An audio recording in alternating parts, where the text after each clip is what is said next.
Halo guys, welcome back again to my channel bersama saya Hansen di sini, dan seperti biasanya setiap harinya saya akan buatkan video seputar cryptocurrency. So bagi kalian yang tertarik seputar cryptocurrency, boleh aja langsung bantu saya like dan juga subscribe. Jangan lupa juga untuk aktifkan lonceng notifikasinya supaya kalian nggak ketinggalan update terbaru seputar cryptocurrency. Oke, pada hari ini guys, kembali kita akan bahas putaran Bitcoin, dan seperti biasa kita bakalan mulai dari coin market cap terlebih dahulu. Per hari ini secara global market cap crypto berada di angka 941 billion dollar atau turun sekitar 0,15%. Nah, Bitcoin sendiri di angka 19.400-an, Ethereum 1.331, BNB 284, XRP 0,47, Cardano 0,43, Solana 33, dan Dogecoin ada di urutan ke-10 dengan harga 0,061 dolar. So, per hari ini kita melihat market dalam keadaan yang mix. Sebagian ada yang hijau, ada juga yang merah. Walaupun kenaikan dan penurunannya itu nggak terlalu signifikan, guys. Hanya kurang lebih 0, sekian persen hingga kurang lebih 2%. Top performernya adalah Dogecoin dengan kenaikan 2,29% ke 0,061 dolar. So, itu adalah outlook sementara dari beberapa top coin yang ada. Sekarang kita masuk dulu ke beberapa berita dan data terbaru hari ini. Nah, untuk kalian yang semalam belum tahu bahwa kita melihat ada rilisnya data Core PC Price Index year on year-nya di Amerika Serikat. Simpelnya adalah, ini adalah data tingkat inflasi, gitu ya. Tingkat inflasi mengeluarkan makanan dan energi. Dan pada kenyataannya, kita masih melihat peningkatan terjadi di sektor ini. Dari yang 4,7% menjadi 4,9%. Tentunya ini merupakan berita buruk gitu ya. Dan kita melihat stock market US kemarin juga kembali break di bawah low terakhir dan membentuk lower low baru.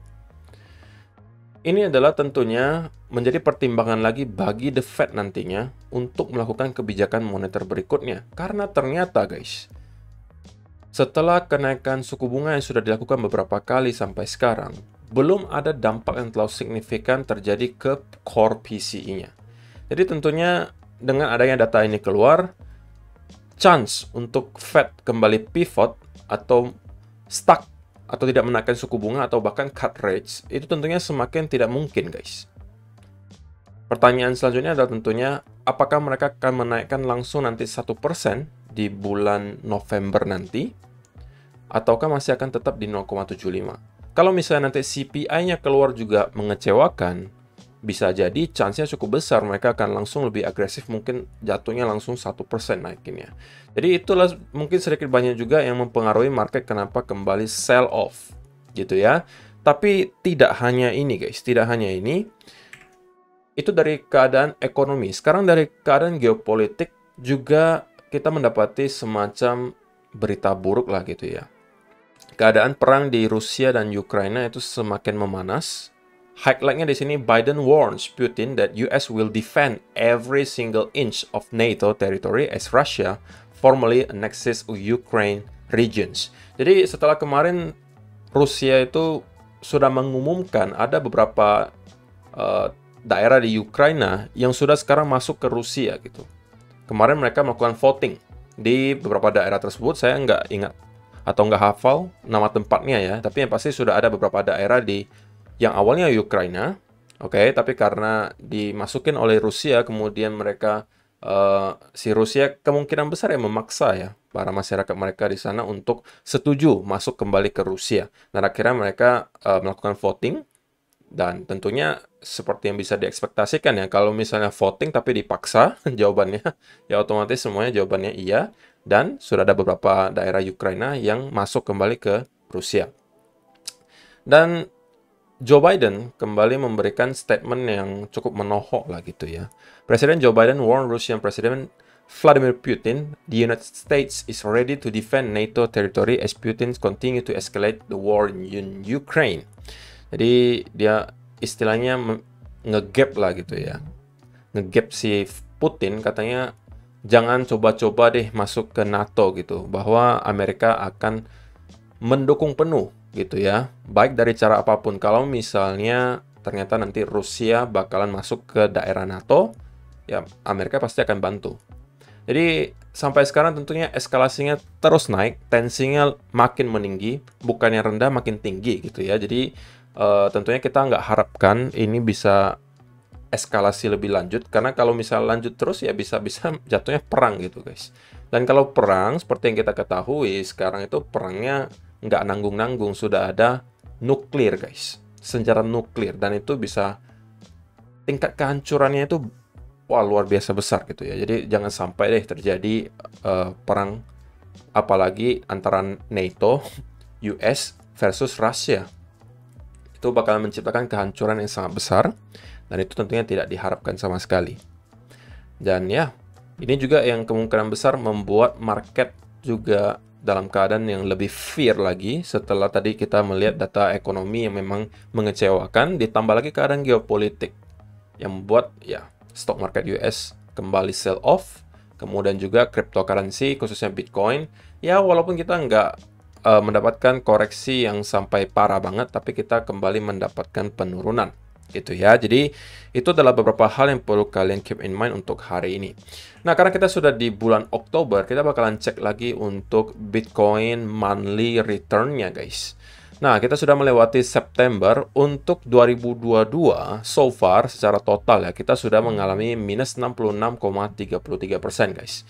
Dimana dari bulan Januari sampai September kemarin ada 1, 2, 3, 4, 5, 6 bulan. Jadi ada 6 bulan di tahun 2022 yang sudah dalam keadaan merah. Dan rata-rata 2 digit ya guys, minus 16%, 17%, 15%, 37%, dan seterusnya. Kalau kalian lihat dan bandingkan dengan 2021, ini jauh gitu. Kalau 2021 walaupun ada beberapa bulan yang merah, tapi penurunannya nggak signifikan, minus 1, 35, 6, 7, 7, dan 18%. Oke? Tapi ya gini, berita baiknya kita sekarang sudah di Oktober guys. Mungkin kalian udah tidak asing lagi ya mendengar orang-orang mengatakan Oktober itu adalah bulan yang baik untuk cryptocurrency. Alasannya dari mana? Adalah dari data di sini. Di mana kalau misalnya kita perhatikan dari data 2010 hingga 2021, Oktober itu hampir semuanya hijau guys. Hampir semuanya hijau, terkecuali di tahun 2011, 2012, 2014, dan 2018. Dan sisanya itu hijau. Hijaunya juga lumayan, 39%, 28%, 10%, 47%, rata-rata 2 digit gitu kenaikannya. Jadi itu adalah tentunya sebuah fresh air gitu ya, angin segar buat para investor kripto. Tapi pertanyaannya apakah akan berulang gitu kan? Kalian boleh kasih komentar kalian guys. Menurut kalian apakah akan terulang nih, Oktober ini akan hijau atau kita akan tetap melihat bulan yang merah? Silakan kalian kasih komentar kalian di kolom komentar di bawah. Nah, menariknya juga di bulan Oktober, kalaupun kita mendapatkan merah gitu ya, merahnya biasa nggak dalam, cuma 4%, 12%, 9%, paling banter 36%. Jadi ya, mudah-mudahan ya kita bisa melihat Oktober kali ini, at least kita mendapatkan semacam relief rally dulu lah. Terlebih lagi memang kita sudah berbulan-bulan di Bitcoin itu struggling di sekitaran range 20.000 dan 19.000. Kita mainnya ya beberapa bulan terakhir di sono-sono aja gitu. Jadi mungkin udah bosen juga, saya pribadi juga bosen gitu ya ngeliat setiap hari market di situ-situ aja. Tetapi ya berita baiknya bahwa kita melihat stock market itu sell off, euro juga sell off, pound sterling sell off, gold juga sell off, tapi menariknya Bitcoin masih mampu maintain loh guys di sekitaran area 19-20 ribu. Apakah kita akan terus mampu bertahan ataukah ini hanya sementara dan kita juga akan ikutan jebol ke bawah lagi? Ya mungkin kita baru bisa tahu jawabannya dalam beberapa minggu ke depan. Dan juga ya, kita juga selain ada beberapa berita buruk lah ya dari sektor ekonomi dan juga geopolitik, ya at least ada sedikit berita baik lah. Spain's largest telecom brand dives deep into Web3. Telekom company atau perusahaan telekomunikasi di Spanyol yang terbesar ya guys, namanya Telefonica, itu sekarang sudah enable payments with Bitcoin, Ether, dan and other crypto for its online marketplace too. Jadi dia perusahaan Telefonica ini mempunyai marketplace online yang dinamai Tu.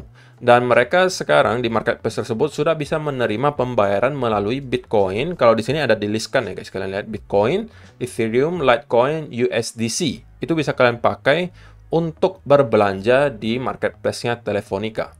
Dan Telefonica ini merupakan perusahaan yang cukup besar guys. Omset mereka saja puluhan miliar euro. Jadi ini nggak main-main gitu ya. Kalau misalnya memang nanti berhasil dan banyak orang yang memakai cryptocurrency untuk menjadikan alat pembayaran, tentunya ini akan menjadi berita baik juga. Kenapa? Karena perusahaan sebesar Telefonica tentunya kan memiliki exposure yang besar gitu. Orang-orang semakin kenal dengan kripto gitu ya. Kemudian juga mungkin perusahaan-perusahaan besar lainnya juga mulai melirik gitu. Kalau misalnya ternyata memang demand yang besar gitu kan, perusahaan-perusahaan lain kan tentunya juga pengen ikutan gitu kan, kenapa tidak? Apalagi sekarang ada teknologinya untuk mengconvert cryptocurrency menjadi fiat. Jadi para pemilik usaha masih tetap aja menerima fiat gitu, cuman dari pihak customernya itu banyak kripto, kemudian langsung di-convert. Jadi sama aja sebenarnya, cuman ada konversinya saja gitu, itu aja bedanya. Jadi harusnya nggak ada masalah gitu ya, kalau memang demand-nya banyak, harusnya bakalan banyak perusahaan juga yang bakalan melakukan hal yang sama gitu ya. Jadi ini adalah sebuah berita baik lah untuk hari ini. Jadi nggak semuanya buruk gitu ya, cuman mungkin tidak bisa mengimbangi berita-berita buruk yang tadi gitu, jauh lebih besar. Jadi ini adalah berita baik kecil lah gitu, oke? Jadi itu adalah beberapa hal yang menurut saya cukup penting untuk hari ini. Dan yang terakhir, ini juga yang mungkin akan terjadi ya dalam beberapa minggu ke depan, guys. Dari Income Shark. Common excuses we'll see in October if price keeps going up. Jadi saya juga setuju ya dengan beberapa hal yang disampaikan di sini. Kalau misalnya nih, nanti Bitcoin di bulan Oktober terus-menerus naik misalnya, ini asumsi saja ya guys. Kalau misalnya terus-menerus naik, maka kemungkinan besar kita akan melihat beberapa hal ini mulai bermunculan di media sosial. Orang-orang pasti bakalan bilang ini adalah scam pump. Ini cuma adalah liquidity grab. Ini juga adalah bull trap. Ini marketnya salah. There is no reason we are going up. Jadi bla bla bla bla bla bla. Jadi pada intinya, semua orang kemungkinan nggak bakalan percaya ketika nanti Oktober mungkin terjadi rally. Nah, itu justru menurut saya adalah sebuah berita yang baik gitu ya. Kalau misalnya ketika kita mendapatkan pump atau rally 10-15%, tapi orang-orang masih kayak skeptis semuanya, alias semuanya bearish gitu. Wah, ini cuma scam pump, ini cuma bull trap, ini cuma manipulasi, dan seterusnya. Dan mereka terus melakukan short misalnya, karena mereka merasa ini hanya bull trap. Itu adalah berita baik biasanya gitu guys. Karena kalau kita berkaca dari beberapa occasion yang lalu gitu ya, di pertengahan tahun 2021, ketika kita rally di bulan Juli itu, seingat saya, kita sudah rally kurang lebih 15-20%, tapi orang-orang mengatakan harusnya market nggak naik gitu, karena kita bakalan ngelihat beberapa hal yang buruk akan terjadi segera. Pada saat itu mungkin paling naratif paling besarnya itu GBTC unlock gitu ya, GBTC unlock. Dan pada saat itu kita rally, tapi banyak orang nggak percaya dan skeptis gitu, bahwa nggak mungkin naik, ini harusnya turun. Jadi orang-orang banyak yang short, tercermin dari funding rates-nya yang cenderung negatif, oke? Orang-orang agresif banget short, kemudian ditambah lagi, semuanya masih merasa skeptis. Skeptis, kemudian banyak yang short, funding rates negatif. Yang terjadi berikutnya apa? Kita melihat short squeeze yang besar-besaran terjadi. Bahkan kita menembus sampai all time high ke 69.000. Tapi tentunya tidak ada garansi bahwa itu akan terulang. Tapi kalau misalnya saya melihat beberapa indikasi tersebut, bagi saya itu adalah indikasi baik. Kalau misalnya kita melihat Oktober, kita tiba-tiba naik 10%, 15%, lalu ketika udah naik 15%, masih semuanya masih skeptis, dan juga kita melihat orang-orang agresif short, itu adalah berita baik buat saya. Jadi mudah-mudahan ya, kita bisa melihat hal tersebut terjadi. So, sebelum kita masuk ke chart, untuk kalian yang masih pengen mencari exchange untuk diversifikasi aset, saya rasa Bybit bisa kalian jadikan salah satu pilihannya. Karena Bybit menawarkan berbagai fitur yang mungkin jarang kalian temukan di tempat lainnya. Pertama, di sini kalian akan dihadiahkan trading di spot tanpa biaya. Tidak ada fee-nya, zero. Kedua, kalian juga bisa ikutan launchpad, di mana biasanya launchpad-nya ini menghasilkan uang-uang gratis, kenaikannya bisa sampai 400-500% dalam kurun waktu 1-2 jam pertama. Oke. Dan kalian menariknya bisa subscribe-nya pakai USDT atau BitDAO. Kemudian juga di sini kalian bisa flexible staking dengan APY yang cukup tinggi. Jadi kalau misalnya kalian masih wait and see, kalian juga bisa memanfaatkan staking flexible. Kalian mau staking flexible USDC di sini juga bisa. APY-nya juga cukup tinggi. Kalian bisa cek semuanya di sini. Kalian mau trading NFT, mau trading future, trading spot, semuanya juga ada. Jadi nggak usah ragu, Bybit merupakan salah satu exchange terbesar di dunia yang juga sudah menyediakan semua fitur yang kalian perlukan. Jadi kalau misalnya kalian pengen, kalian bisa mendaftar dengan link yang ada di kolom description box di bawah. Kalau kalian mendaftar dengan link tersebut, kalian juga berkesempatan melangkan reward hingga 60-an juta rupiah. So, Tunggu apa lagi? Langsung aja klik link yang ada di kolom description box di bawah. So, itu adalah beberapa data dan berita hari ini yang pengen saya sampaikan untuk kalian, guys. Sekarang kita masuk ke chart, dan saya pengen update dulu untuk beberapa chart yang tentunya berkorelasi gitu ya dengan Bitcoin.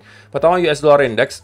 Untuk US Dollar Index sendiri di weekly chart kita melihat ada closing weekly candle yang cukup menarik gitu ya. Kita melihat ada rejection yang cukup kuat dari para sellers.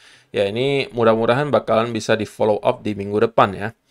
Kalau misalnya kita zoom in ke daily, ya mungkin kalian sedikit banyak udah tahu ya outlook saya ketika kita berada di sini, yaitu saya sampaikan guys, kita berpotensi menyentuh area upper trend line dari ascending broadening wedge di sini. Terlebih lagi memang di time frame kecil kita membuat ada potensial rising wedge, dan ketika kita breakdown, kita kemudian mendapatkan sell off yang lumayan. Dan saya rasa gitu ya, koreksi yang terjadi kali ini harusnya belum selesai nih guys. Walaupun tentunya di pertengahan jalan kita akan sesekali mendapatkan semacam konsolidasi atau retracement terlebih dahulu sebelum mungkin kita bisa mendapatkan sell off berikutnya terjadi. Tapi itu fine-fine saja guys. Selama kita secara overall melihat US dollar itu melemah, harusnya kita akan melihat kripto mendapatkan kenaikan atau at least sideways lah gitu guys ya. Nggak turun tapi nggak juga naik. Nah, kenapa kita melihat Bitcoin dan juga kawan-kawan kembali sell off kemarin? Ya, bukan karena US dollarnya, tapi karena stock marketnya yang rupanya menjebol lagi dari low sebelumnya.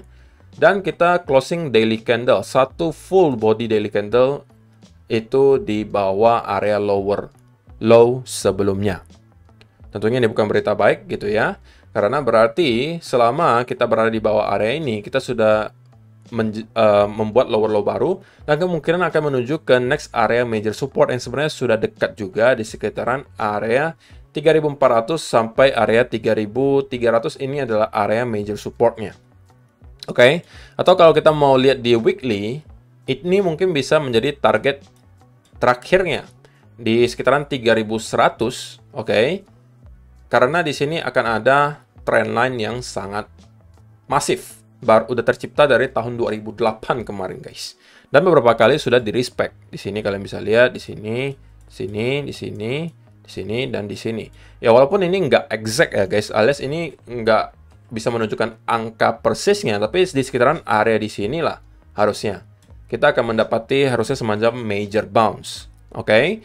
Karena gini, walaupun kita berada di bear market, oke, itu nggak serta-merta kita turun terus-menerus guys. Kalian bisa bercermin dari yang terjadi di tahun 2000 kemarin. Oke, kita mendapatkan ada sell off hingga 50% di stock market, gitu kan? Tapi di pertengahan jalan kita selalu akan mendapatkan semacam relief rally seperti ini. Kita membuat lower low, relief rally lagi, lower low, baru pada akhirnya kita menemukan bottom dan membuat triple bottom. Pada akhirnya kita kembali reversal. Nah, kalau kalian menyepelekan relief rally di sini, kalian salah. Kenapa? Karena relief rally di sini itu rata-rata kenceng banget, 21%. 21% di stock market itu masif banget, guys. Oke, di sini juga 24%. Jadi, kalau kalian merupakan seorang trader, sebenarnya bear market ya bukan berita yang buruk-buruk banget ya. Karena di pertengahan jalan kita selalu akan mendapatkan semacam opportunity atau kesempatan untuk mendapatkan cuan dari relief rally-nya gitu. Kecuali kalian investor. Kalau investor jangka panjang tentunya pengen terus-menerus naik ya gitu ya. Tapi kalau misalnya kita trader, sebenarnya di bear market fine-fine saja selama ada volatility ya kita bisa cuan gitu kan. Nah, kalau untuk Bitcoin sendiri di daily chart, kita masih struggling juga guys untuk break dari major trend line-nya di sini. Yang udah kita bahas juga beberapa hari yang lalu. Kita mendapatkan beberapa bounce di sini. Dan setiap kali kita menyentuh ke area tersebut, kita selalu mendapatkan rejection. Dan ini yang juga saya sampaikan di video beberapa hari yang lalu. Kalau misalnya kita pengen melihat Bitcoin membuat leg kedua dari sini, maka hal pertama yang harus mereka lakukan adalah mampu break dari area major trendline di sini. Terlebih lagi, kalau misalnya mereka mampu break dari trendline kecil di sini, nah ini adalah sebuah pertanda yang baik bahwa kemungkinan besar Bitcoin bakalan bisa kembali mendapatkan rally, mungkin menuju ke wave kedua di sini. Targetnya mungkin bisa sampai 28 atau bahkan 30.000 dolar. Oke. Tapi kalau misalnya kita terus-menerus mendapatkan rejection seperti ini guys, dan pada akhirnya kita breakdown, oke, alias kita tidak mampu break out dari trendline tersebut, Maka target berikutnya seperti yang sudah saya sampaikan juga di video minggu-minggu lalu, kalau kita lihat dari segi daily chart ya, major support berikutnya itu akan ada di sekitaran 16.500 sampai 16.000. Di situ adalah area major support berikutnya. Kalau itu mampu dijebol, maka kita akan langsung ke weekly level kemungkinan di sekitaran area 12.000, oke, sampai 10.000 dolar. Oke, jadi itu adalah dua next level yang perlu kita pantau. Secara indikator sebenarnya ya sedikit banyak kita melihat kita sudah sideways selama beberapa bulan di sini. Oke, walaupun cenderung mungkin kita bisa melihat ini sebagai bullish divergence, tapi ini bullish divergence yang tipis banget gitu guys. Karena memang kita tidak sempat membuat lower low yang terlalu signifikan, jadi wajar saja kalau RSI berbentuknya seperti ini. So, kalau misalnya kita lihat di monthly juga guys, sebenarnya ini yang saya katakan tadi ya. Kenapa kita bosen banget? Atau saya yang bosen gitu ya. Karena kita sudah 4 bulan nih guys, mainnya di sekitaran sini saja. Dan kita butuh semacam volatility untuk at least lebih excited lah gitu ya. Mau ke atas maupun ke bawah ya bagi saya tidak ada masalah gitu ya. Selama ada volatilitas, ya saya seneng-seneng aja ngeliat market gitu. So, itu adalah dari time frame besar. Kalau misalnya kita lihat dari time frame kecilnya, ketika kemarin kita bahas di sini, saya sampaikan kalau kita mampu break di atas area ini, maka kemungkinan besar kita bisa akan kembali nge-retest area di sini. Nah, kalau kita lihat, pergerakan kemarin ternyata tidak sampai guys, dan kita hanya nyampe ke sekitaran 20.100 dan kemudian kita kembali sell off. Oke? Dan ini menunjukkan memang juga bukti bahwa memang banyak sekali limit order yang tercipta di sekitaran di sini. Kita udah tahu pada saat beberapa video yang lalu, memang banyak whales yang menunggu untuk menjual di sekitaran 20-an ribu dolar. Oke? Dan ini adalah resistance, supportnya dari sekitaran 18.500-an. Dan untuk sekarang, ya kita masih kembali ke dalam range yang sudah menahan Bitcoin selama beberapa minggu terakhir. Ya, kita bisa consider ini sebagai hanya sebuah fake out dan juga fake out gitu ya, karena kita tidak mampu maintain di atas area tersebut. Kita memiliki dua range gitu guys. Kalau range besarnya adalah di sekitaran area 20.300-an gitu ya, di sekitaran sini. Range kecilnya adalah kita di sini guys, di sekitaran 19.500 sampai 18.500. Oke. So untuk sementara tentunya saya rasa market juga tidak bakalan bergerak terlalu masif untuk beberapa hari ke depan karena kita sudah di weekend juga guys, volume kemungkinan bakalan kecil. Jadi untuk 1-2 hari ke depan kemungkinan kita bakalan sideways saja kurang lebih di sekitaran area di sini gitu ya. Kalau misalnya ternyata kita mendapatkan kesempatan lagi atau chance untuk kembali mendapatkan reversal pattern dari area support di sini, tentunya saya mungkin bisa consider untuk kembali mencari peluang untuk long. Tapi kalau tidak, ya untuk sementara saya nggak bakal ngapa-ngapain dulu guys. Karena ya kita sekarang di pertengahan area support and resistance. We are in the middle of nowhere. Jadi bagi saya ini no threat zone gitu ya. Kita masih cenderung dalam keadaan sideways.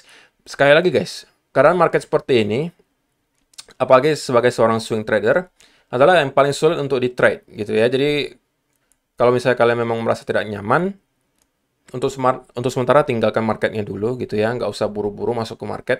Ketika nanti sudah ada pattern yang lebih jelas gitu ya, dan kemudian setup yang lebih jelas, mungkin dari sana kalian baru ikutan untuk masuk gitu ya. Jadi untuk sementara saya rasa chance-nya kita masih akan tetap sideways di kurang lebih area range di sini antara 19.600 dan juga 18.500. Selama kita tidak mampu maintain di atas area ini, tentunya kita akan terus mendapatkan rejection dari sini. Dan kalau misalnya dikasih beberapa ada setup di sini, saya mungkin akan ikutan masuk. Tapi sebelum itu, saya akan nunggu dulu market kasih saya clue yang lebih jelas. Oke? Jadi itu aja sih yang perlu saya sampaikan di video hari ini, guys. Terima kasih yang sudah menonton sampai selesai. Semoga bermanfaat video hari ini, dan kita bakalan ketemu lagi di video yang berikutnya. Bye-bye.